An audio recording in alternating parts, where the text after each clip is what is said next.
చెన్నై రామనాథపురం జిల్లా పరమకుడిలో దారుణం చోటు చేసుకుంది. 2.5 ఏళ్ల చిన్నారి తల నరికి చంపేశాడు పాప మేనమామ.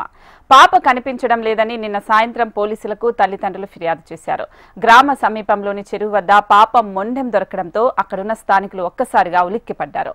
మరో చోట చిన్నారి తలను పోలీసులు గుర్తించారు. ప్రస్తుతం పాప మేనమామ బైలాపోలార్ డిజాస్టర్ తో చికిత్స పొందుతున్నారు. అయితే ఘటనపై పోలీసులు ఫిర్యాదు చేసుకుని దర్యాప్తు చేస్తున్నారు.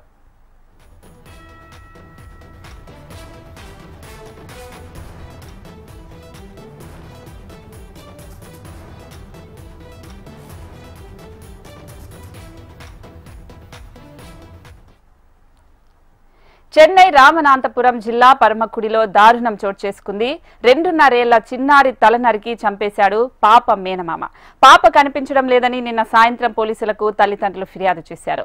గ్రామ సమీపంలోని చెరువు వద్ద పాప మొండెం దొరకడంతో అక్కడున్న స్థానికులు ఒక్కసారిగా ఉలిక్కిపడ్డారు. మరో చోట చిన్నారి తలను పోలీసులు గుర్తించారు. ప్రస్తుతం పాప మేనమామ బైపోలార్ డిజాస్టర్ తో చికిత్స పొందుతున్నాడు. ఘటనపై పోలీసులు దర్యాప్తు చేస్తున్నారు.